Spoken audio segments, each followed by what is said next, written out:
When you sense danger, do you fight or flight? This is a series about people with supernatural abilities, a story of love, friendship, and family. Spoiler alert for those who haven't seen the Korean series Moving. Join us by supporting upcoming content, click like, pound that subscribe, and hit the notification bell. Lee Min-hyung is shocked to see her son. She pretends Bosok is a customer, but Frank sees through the bullshit. He asks if Bosok goes to Jowon High School. Cute Bosok says yes, they are from the countryside and he goes to Jowon High School. And Frank asked, "Is this your home now?" Min-hyung hears everything. She's getting ready in the kitchen. Director Min in the NIS asked the CIA if their assassinate person is called Frank. Min-hyung gets ready to protect her family. Frank receives an order to hold the mission. Frank pays, then leaves. Director Min 1. CIA asks if Korea is developing the next generation, yet the US is doing the same thing, to use these special people as leverage in the world. Min reminds him, one wrong turn, the whole world knows about these people. Min-hyung scolds Bosok for not following her instructions, but he explains the deadly battery situation on his cell phone. Min-hyung, concealing the truth, warns Bosok to keep his phone charged. Frank, as a child, watches his mom perform. He gets taken away by the military. He cries out loud to his mom, yet she looks away and didn't do anything. F strangles another kid. He runs for his life as gunfire followed him through the cornfield in Iowa. Next target is 8, Daddy's Fried Chicken. Keto unexpectedly encounters Frank.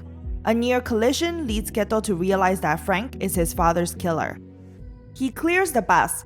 Keto doesn't give a fuck. He pounds through the street block to tailgate Frank. Frank's flashback, number 6. "Get over here, Commander," he screams at the kid. A to E. He is F for Frank. The kids head into the base. Frank looks back at the cornfield for the last time. Keto charges up, attempting to attack Frank. Keto has no previous training, incredibly weak against Frank. His eyes lit up, blue charged eyes of Bompyeon. Frank recognizes him. He leaves, and not wanting to hurt Keto. On to Daddy's Fried Chicken. Out for delivery, Frank races down the streets to the location. Jowon is ahead. Frank hits him with no mercy and runs over Jowon multiple times. Frank thought he finished the job and left. Target 8 finished. Jowon climbs out under the truck. Oh shit, Daddy appears. Calls Frank out of the car. Okay, it's going to take some force to get him out. Jowon steps on Frank's head. He looks through the files, and Frank is back up. His face wound heals, and he says to Jowon, "You are next." Codename Kurongpo. The battle of the regenerates. Ace versus Ace.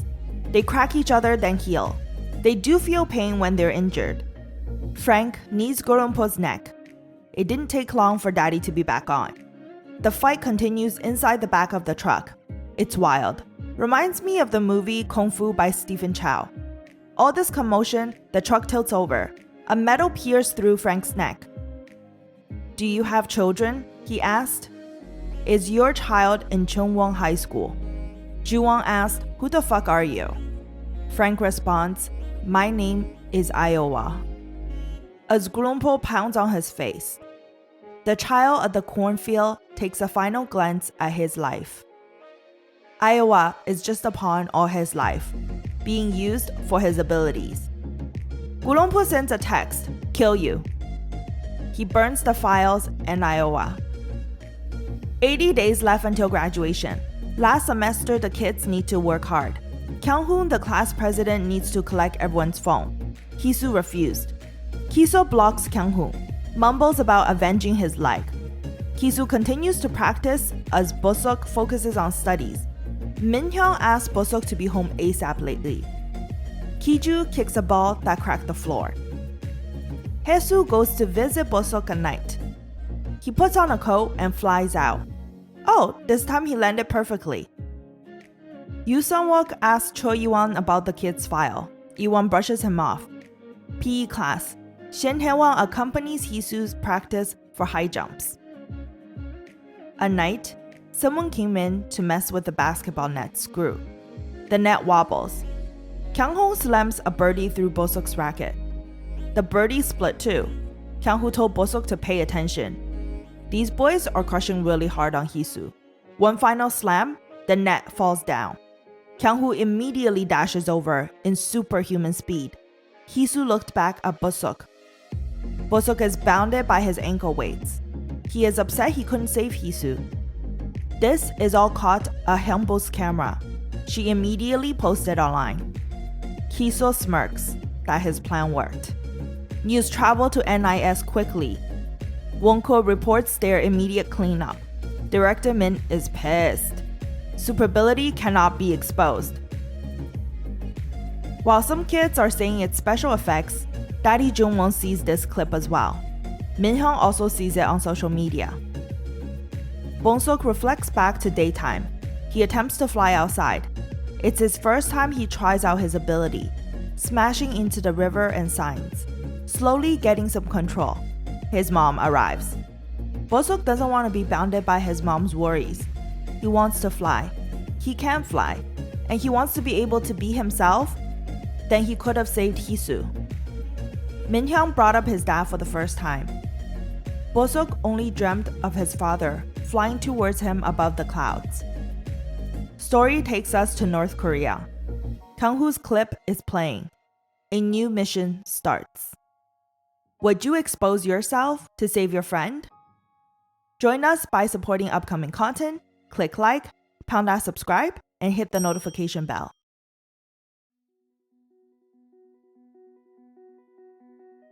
What would you do if you could glide in the sky? Would you go save a plane? This is a series about people with supernatural abilities, a story of love, friendship, and family. Spoiler alert for those who haven't seen the Korean series Moving. Join us by supporting upcoming content, click like, pound that subscribe, and hit the notification bell. The year of 1987, a plane heads for Seoul, with a bomb on board. A young boy sees something in the clouds. A flying person. It's not Tom Cruise. This man adheres to the plane, heads to the captain, screams, "Landing, landing, bomb on board, bomb on board." Man takes his gun to force them to land immediately. The pilot makes a sharp turn. The flying man gets thrown to the side of the plane. 22 seconds countdown. The boy sees the man's face clearly. The plane explodes. Engine burns in fire. The only one left in the clouds is none other than Kim Do-suk. 1994, Namsam's National Security Planning Sector. Lee Min-hyung, age 24, youngest qualified agent, top of the class in all fields, with super heightened five senses, during a mission leading to damage of eyesight, transitioning from field work to a desk job. Director Min regrets Lee Min-hyung's situation. He's also disgusted by the coffee. Director Min takes Min-hyung to the hidden file office. Despite initial reluctance, Director Min assigns her a special mission to approach Kim Do-suk to gather information, assess if he harbors rebellious thoughts. This is not within Min-hyung's desk job description. However, Director Min tells her it's her beauty, not just her senses. Pretend you're a black agent. Get close to Kim Do-suk. Min-hyung studies Do-suk's profile, impressed by his handsome looks. Min carefully coordinates with relevant personnel. They've been adjusting the timing for Do-suk's visits to the agency to increase their chance of interaction. First encounter in the elevator. Do-suk stares at Min-hyung.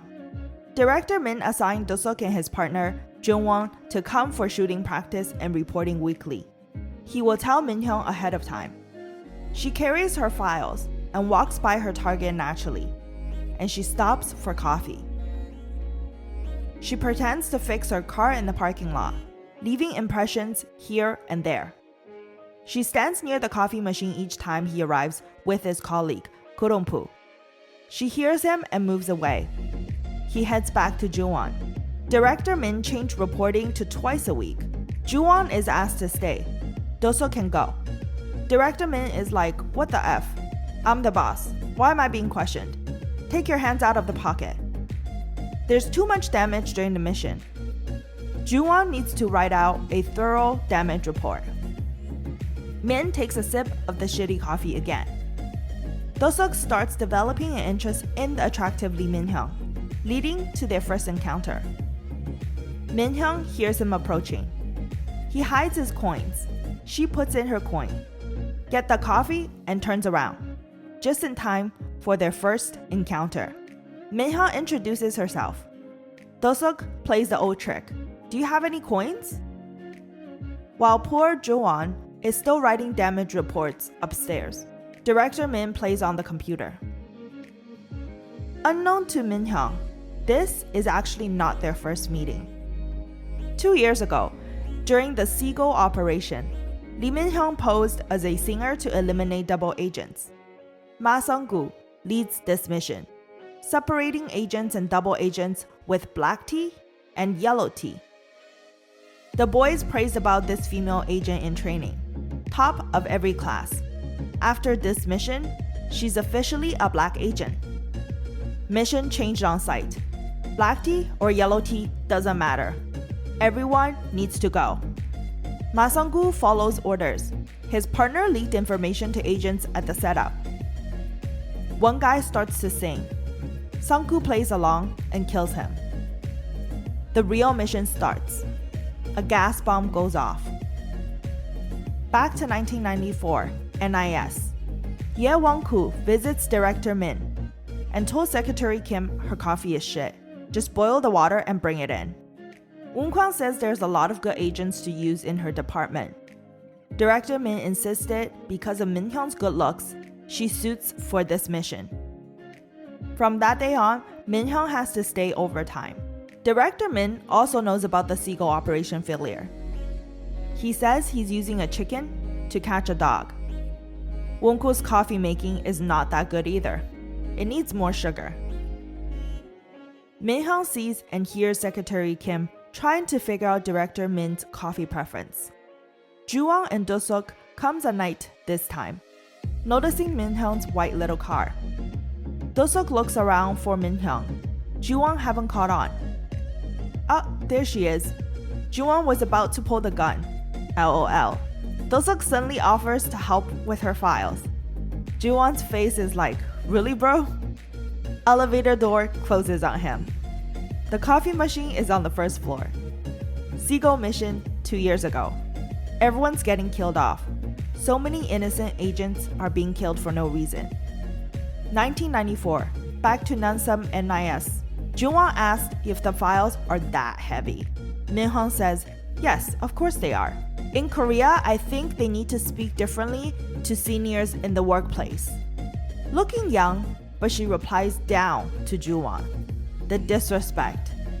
Do-seok, as a senior agent, can speak casually to Ju-won. Min-hyung shouldn't get it twisted. In a turn of event, Min-hyung is in the class graduate of 54. Ju-won graduated in class of 57. She is the youngest in all agents to finish the training. Ju-won has nothing to say. Do-seok holds the elevator door. Kulonpo realizes it's time to go write his damage reports. Even Director Min ignores him. What a day. As for information analysis, it's Min-hyung's duty to know everyone's file. Codenames are usually their birthplace. Gulongpo is the center of a fishing industry. Min-hyung carries the same files every single time. It gave away her motive. Do-seok tells her he knows Director Min set this up. Min-hyung states her mission failed then. Sigh in relief though. Do-seok says Director Min uses people like tools. It's understandable. The hardest part of the mission is that they both don't like coffee, and Min-hyung had to stay overtime, and she's a lady that actually eats 3 meals regularly. Turns out they share similar habits. Do-seok brings Min-hyung to dinner.